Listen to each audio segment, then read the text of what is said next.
Ассалаумағалейкум, Q-Life арнасының көрермендері. Әрбір ата-ана өзінің баласын әлемдегі ең ерекше бала деп есептейді. Расымен де кез келген балақайдың өзіндік айрықша қабілеті мен өзгешелігі бар.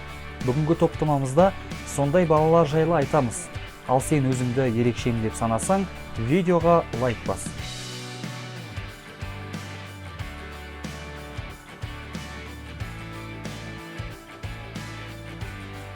Нарияна. Якутиялық Нариянаның мөлдір көгілдір көздері, ақ қарлы терісі және ақшыл шаштары кімді болсын таң қалдырмай қоймайды. Ол теріге, шашқа және көзге бояу беретін меланин пигментінің жетіспеуімен дүниеге келген. Ондай адамдарды альбинос деп атайды. Бір ерекшелігі, оның ата-анасы Якутияның байырғы тұрғындары. Нариянаның ерекше келбеті көпшіліктің назарын әркез өзіне аударады.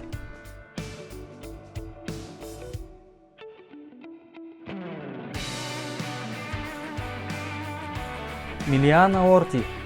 Американың оңтүстік Каролина штатында Милиана есімді ерекше қыз тұрады.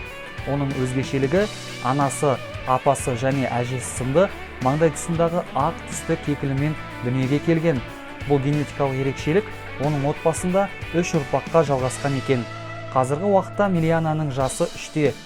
Қыздың анасы Брианна Ортидің да маңдайында әппақ кекілі бар.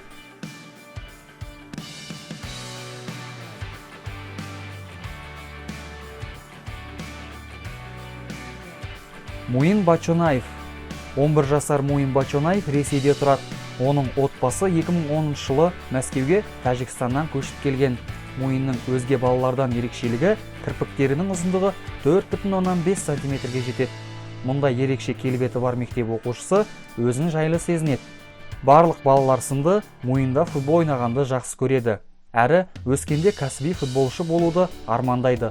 Қазір Муин әйгілі Мәскеудің Спартак клубының академиясында футбол ойнайды.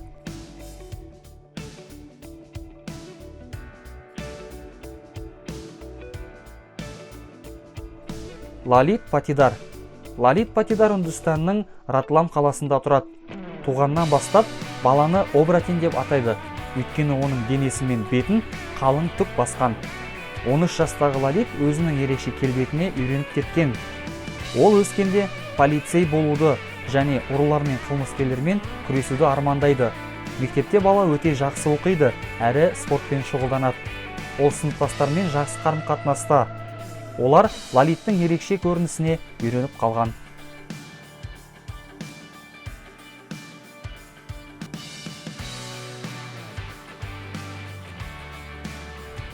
Луис Мануэль. Мексикалық Луис Мануэль әлемдегі ең семіз бала. Ол 10 айлық болғанда салмағы 30 келі болған. Дәрігерлер оның ата-анасына баласының Прадер-Уилл синдромына шалдығуы мүмкін екенін айтқан. Луис дүниеге келгенде әдеттегідей салмағы 3,5 келі болған. Прадер-Уилл синдромы хромосоманың әкелік көшірмесінің болмауы салдарынан тұқым қуалайтын ауру. Онымен ауыратындар үнемі аш болады.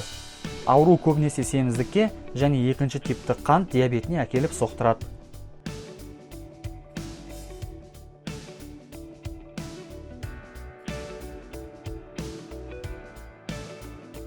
Достар, сіздерге бүгінгі видео ұнады деген сенімдемін.